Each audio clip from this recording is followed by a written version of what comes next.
Good morning, friends. How's everyone doing out there? Mhm.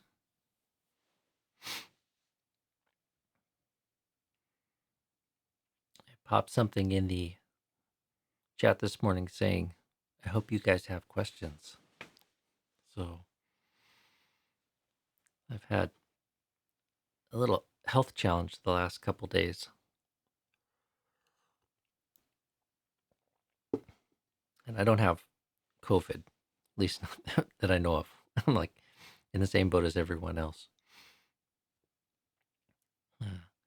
Every cough or sore throat in the last couple months makes you wonder. So, but my sleep's been severely disrupted for a couple days, so I feel a little bit hungover this morning, or sleep deprived.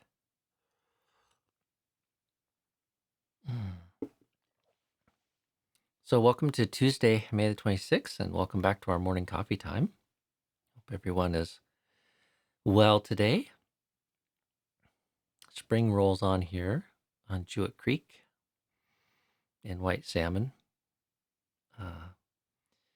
Ajahn Sudanto, a Thai monk in our tradition who's been staying with us here for many months now, and will soon return to Baigiri, has been delighting in just the amount of wildlife we have almost every day. He's pointing out some new little nest he finds here or there, or he learned a new English word the other day, bunny. We have a couple cute little rabbits, and there's one that every morning seems to pop up right outside the kitchen window on the edge of the forest. And as soon as we finish our morning meditation and we start our morning chores, he kind of goes over to get some of the cleaning tools and sees this bunny and comes back into the stall and says, Ajahn, bunny. So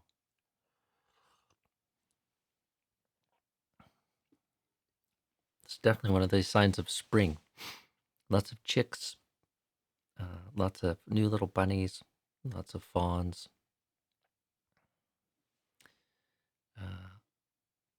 and a cacophony of bird sound. So,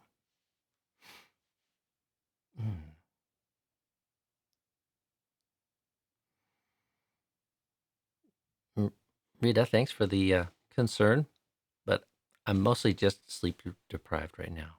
So 2 days running. So other than that, I feel pretty well. But my mind is a little flat. So we can't divorce ourselves from the physical, can we? So today is a day of rest. I'm not going to try to do too much and focus on balancing out energy and restfulness. So, well, I see I had a question here early on from Greg. You said there are ways to breathe to help with restlessness. What do you do? So, yeah, the breath is really one of the most amazing assets we have for regulating mind and body. And I'm sure everyone's at least somewhat aware of this, but there is a profound connection between the body, the breath, and the mind. And this isn't exclusive to Buddhism. I, of course, first came across this concept as I got interested in yoga. So you have the yoga forms that focused on um, ethics, really. If you look at the 8 limbs of yoga or the Ashtanga yoga, it's very much about caring for your body and your life situation and your ethics, you could say. And then you have the yoga postures, and then you have the uh, yoga of the breath, pranayama, and then you have wisdom. And there's probably been thoughts and practices around this for thousands of years in South Asia. But my understanding is a lot of what we know about yoga these days was inspired by Buddhism, at least partially. And we have the 8 limbs of yoga, and historically that came after the Noble Eightfold Path. Uh, but Greg, there's this intimate connection that these things have: the body, the breath, and the mind. And there are times where focusing our efforts and energy on one of those to balance or enhance or arouse more favorable conditions in the others is best. When you're sick and can't exercise, especially say, imagine an elderly person, or I've known a few people that have been that are quadriplegics or paraplegics. Massage therapy is used to help care for the body, and I would say also for the mind, and help create sort of health and well-being. So, but you can use your body, and you should use your body, and there should be attention to caring for the body in a way that promotes um, a beneficial experience of the breath and mind. So, if one is encountering restlessness, uh, you you might be in a situation where you can just engage um, in wise reflection, or engage the mind in some way to resolve and overcome restlessness. But most likely, attending to the breath and the body is something you'll need to kind of resort to. So, and with the breath, uh, it has a particular, in contrast to other forms of meditation, has a particular benefit of settling discursiveness of mind, the proliferative nature of the mind that wants to endlessly just generate thoughts, impressions, and ideas, and that is interested, invested, and fixated on that kind of very process in a way that robs us of a more holistic experience of mind and more balanced state of mind, and even more profoundly sense of lucidity, serenity, samadhi. So in just using the breath, giving attention to the breath, is very useful when you notice that restlessness is a problem. Um,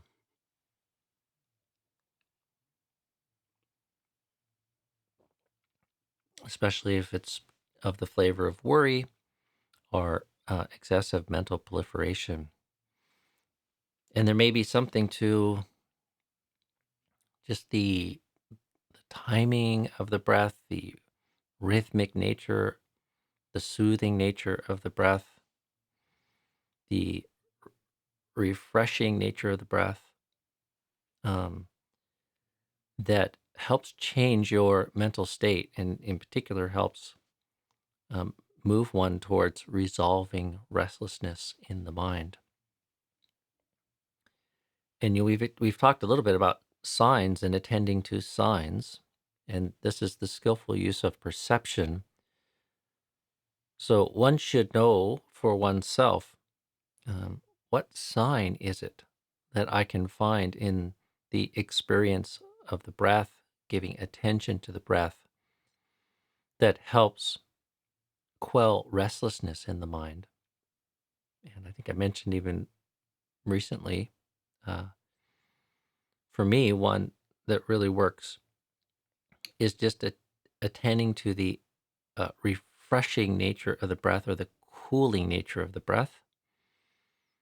In some level, on some level, mm, it's interesting how consciousness works, and how we frame things mapped to our experience of the external world, and the some of the major physical phenomena that we experience in the world. I think of proliferation of thought and restless thinking as hot,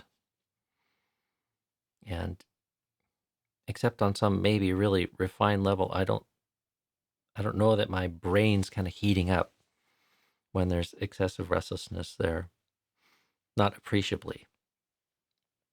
Um, but there's something about the experience of restlessness and worry that feels heated, feels hot,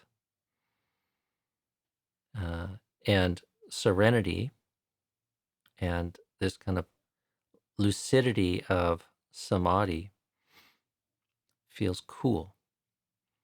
And so, attending to the perception of the cooling nature of the breath um, is something that I always find starts to sort of reshape the experience of restlessness in a way that moves it towards resolution. And maybe it's because of that association in my mind. I don't know. I just know it works. Um, and we should have many of these things. These Ajahn Chah talked about a meditator developing skillful means. And it's things like this that he was pointing to or talking about when he talked about skillful means.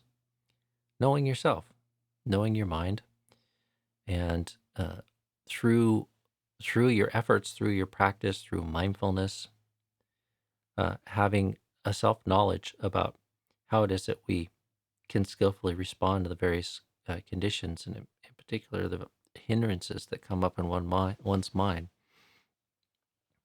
And so there's a whole bunch of these that you might sort of identify and use. And sometimes it's not a good fit. Sometimes there's something else going on there. The mind doesn't want to attend to coolness or something.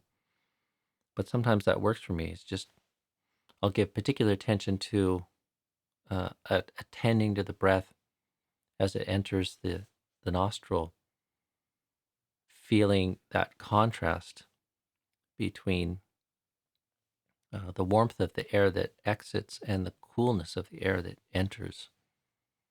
And I find that helps. Uh, Attending to the breath in a way that is soothing, calming. So uh, I will. Some you, some meditation teachers really encourage you just to let the breath be and merely be an observer. Um, and I think that's fine, but uh, adjusting the breath can be very useful. And I think one of the best sources for teachings about working with the breath in a more intentional way, where you're adjusting the breath, of course, is the teachings of Ajahn Tanisro or Ajahn Jeff, um, and Ajahn Lee Damodaro, who was his teacher's teacher. So, and then there's various ways of breathing that we can develop and we can discover that have various effects. And in particular, you can evoke and adjust the breath so it seems to be extra soothing and it's calming the restlessness. I mean, the breath itself tends to work on that. Um,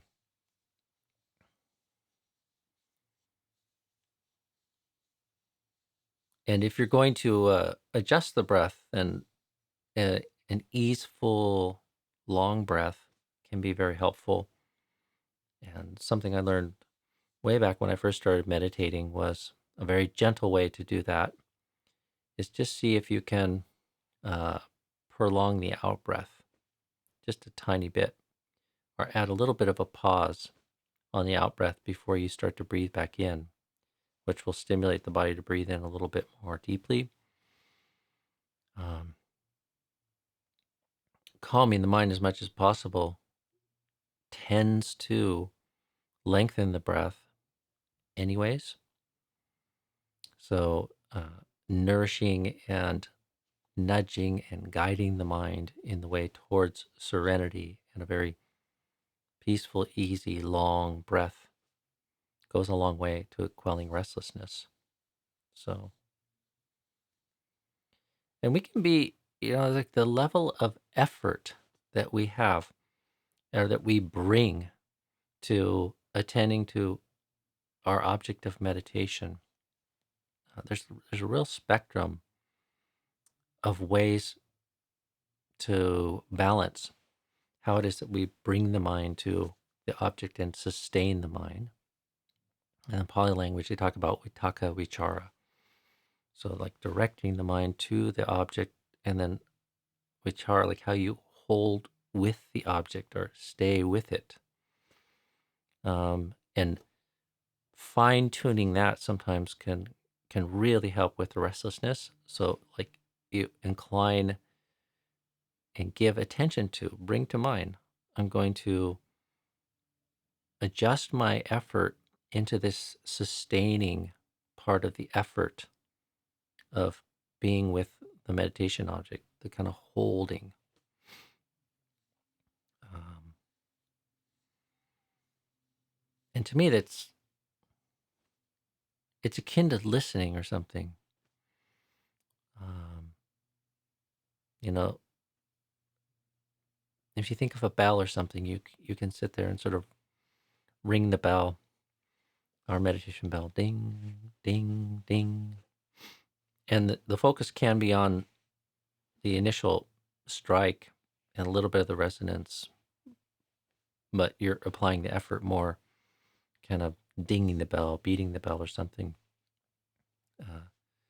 And so, if I'm trying to give more emphasis to enhancing this vichara faculty of mind, give some more space to really listening to the resonance of the bell and it kind of carrying out and attending more carefully to the whole of the breath and the endings and the pauses of each cycle of the breath can also really enhance uh, a strengthening of the vichara faculty of mind.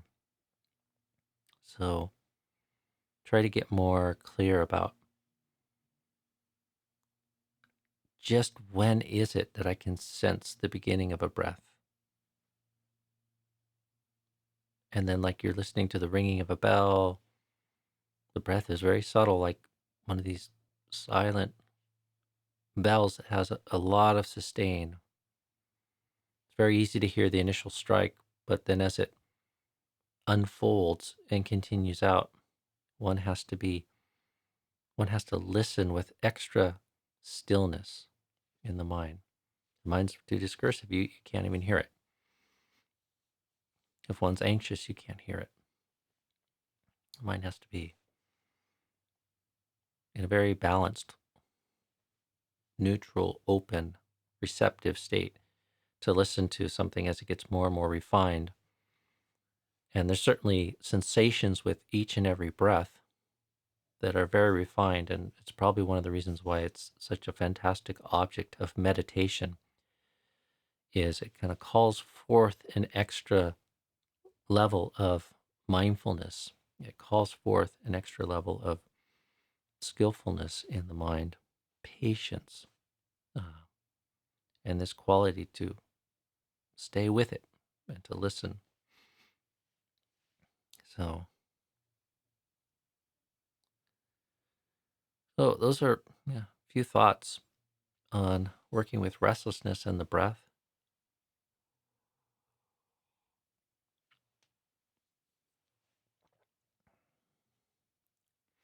Let's see, Adil, how not to be overprotective of one's mind.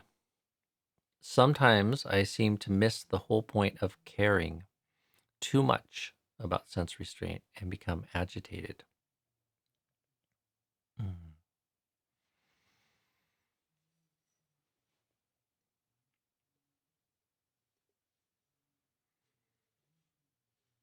Yeah, Adil,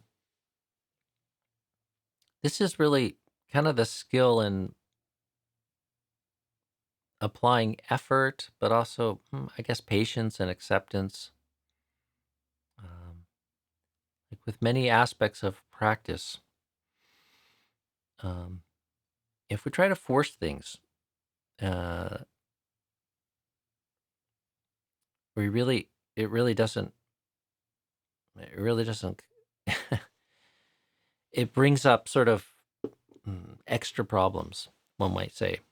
So uh, one needs to be kind of focused on the benefit of various kind of aspects of our Dhamma practice, but also patient with oneself, patient with our karma, our conditioning, sensitive to the whole situation that we may maybe find ourselves in.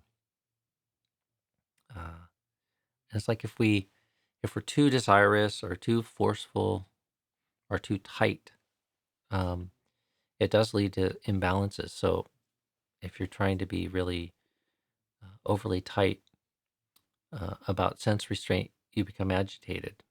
Um, One obstacle, even in formal meditation, is with excessive effort, is there's still very much this doer in this self that kind of gets in the way. There's not enough just working with conditions and excessive volition kind of creates agitation and tension. So you need to find a way to do so that's kind of patient and flowing and not um, overly sort of rigid or leading to this agitation. And, a lot of uh, a lot of our experience really, it isn't do or die with sense restraint. And um, one just needs to be patient with oneself. We have a lot of karma and a lot of conditioning that we'll need to kind of work our way through. And so, and just be patient and do your best, I would say. And you're not going to get to enlighten through sort of asserting just total control over the mind. So, and maybe one other thing to think about is sense restraint is just part of the practice. And so, while it's an important part of the practice and especially important in supporting various aspects of our mental cultivation, uh, there's all these other factors that we need to be kind of attending to and that are going to support the practice along. Um, so don't put all your eggs in one basket, I guess is what we're saying. Um, rely on daily cultivation of selflessness and generosity, uh, good ethical conduct that affords one a kind of brightness of mind and freedom from remorse,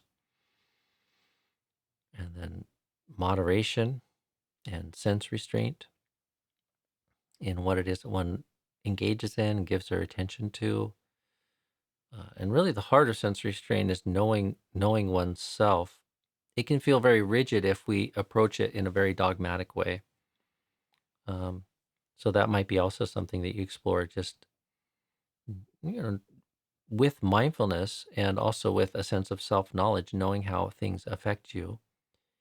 Exercise maybe more care and more heedfulness around the things that really sabotage strength in the mind and balance and wholesome dhammas. So, uh,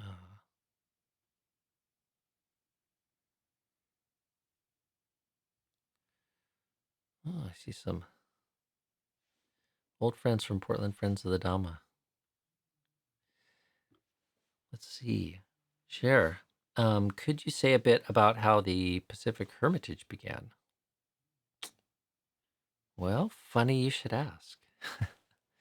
We're just coming up in early July on our 10th anniversary. So one of the things on my mind lately is how we recognize that in the time of a pandemic. I've had all kinds of thoughts over the last year, and several projects. I even wanted to start like a book kind of memorializing a little bit of the history or something.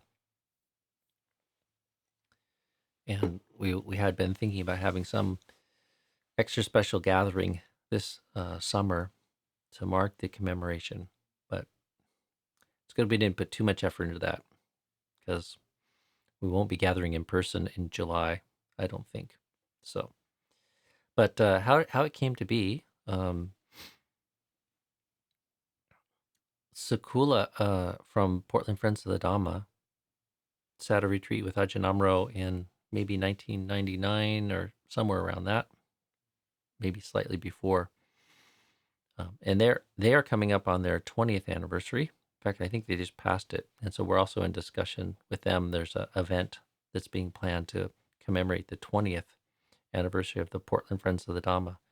But Sakula was one of the founding members and the founding member who had a connection with our Sangha through doing, I think, originally a retreat with Ajahn Amro. And then around the early days of my coming back from Thailand to live at Abhayagiri, Sakula started coming down to visit Abhayagiri and created a very strong connection with our monastery and Lumpur Pasano and Ajahn Amro, the co-abbots. And she would come down sometimes at least once a month to visit, and just had an amazing connection or resonance, I would say, with the Ajahn Chah tradition, and lamented that something like that didn't exist up in her home in Portland. And I think Lumpur Pasano and Ajahn Amro encouraged her to start something, and she did. So, so I think in 20 years ago, a small group of people started meeting in Portland, and the focus was orienting themselves to our tradition. And I was born in Portland and raised in Vancouver, Washington. And so after they got the group going in Portland, I often had connection with the group when I would come up to visit my family. So, and I'm not sure when the idea dawned on Sakula, but it wouldn't surprise me if it was there 20 years ago. I wish there was a monastery in my hometown or in the Northwest. But by 2005, the Portland Friends of the Dhamma had a project or a committee forming to explore supporting a branch monastery up here. And that's really how it began in earnest. So through Sakula and then a group of people at Friends of the Dhamma that saw the value in having monastics living up in the area here from our tradition. And in 2007, as a step in this direction, they invited two monks, and so myself and Ajahn Krunadamo, who will be here in about a week or so, maybe it's 10 days, for the summertime. They invited us up, and we spent the summer in just outside of Mosier on the land of some friends who had partnered with the Portland Friends of the Dhamma to host us for a whole summer. And we had people signing up to bring meals out and support us through the summer. And we made visits to the Portland Friends of the Dhamma through that summer to kind of give everyone an experience of what it would be like to have monastics and for the laity from the Portland Friends of the Dhamma to support monastics.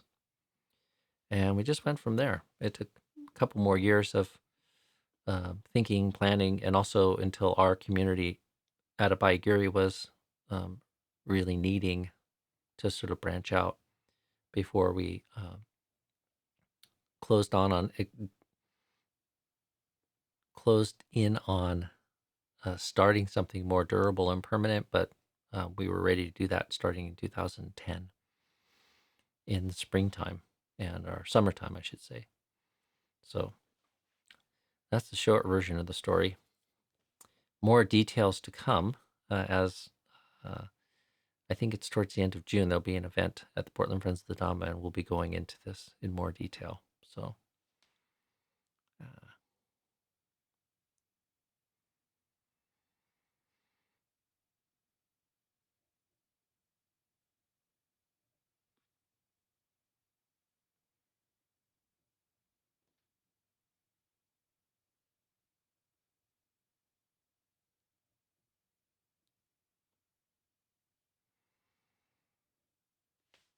okay, well, I see a bunch of other questions here, but we're closing in on 8:30, so I'm just going to take a couple that close out this discussion we were having about the breath, and then we'll move on with our day and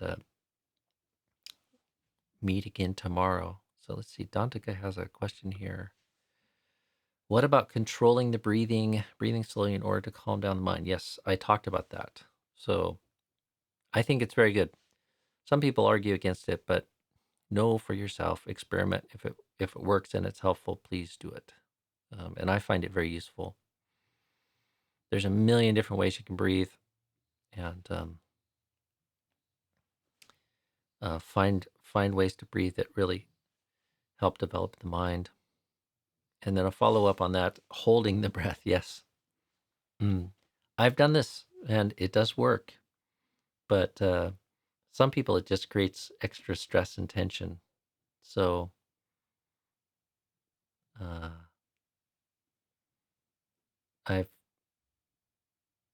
don't generally recommend it to people, but it can be an interesting thing to experiment with. Just kind of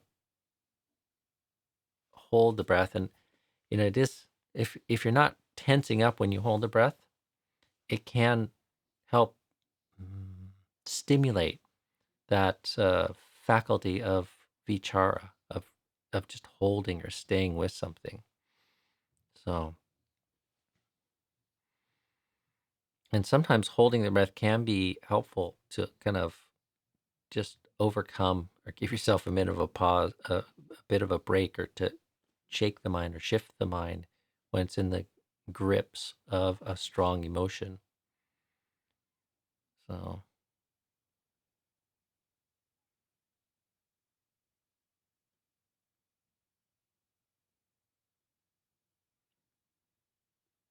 hey, we have a special guest, my good friend Ajahn Achalo. Good morning. Good morning, Ajahn Achalo. So, welcome to morning coffee time.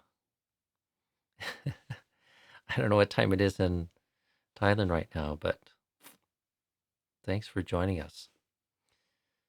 Ajahn Achalo is an old friend of mine from Thailand who has a monastery in the north. Very beautiful monastery. Some would say the most beautiful monastery. And I've noticed he's just started doing some more stuff on YouTube. So people can check that out. And he has a new book as well. So encourage people to check that out. Okay, we are past 8:30, so I'm gonna move on with my day, start working on developing a bit of energy and restedness, and hopefully my mind to be a little more fit tomorrow. So, and special shout out to you, Heather. I'm drinking your wonderful coffee offering today, and that does help too. So, all right, well, that's it for our morning coffee time. Hope you all have a good day, and we'll see you tomorrow morning at 8 o'clock. So, be well, friends.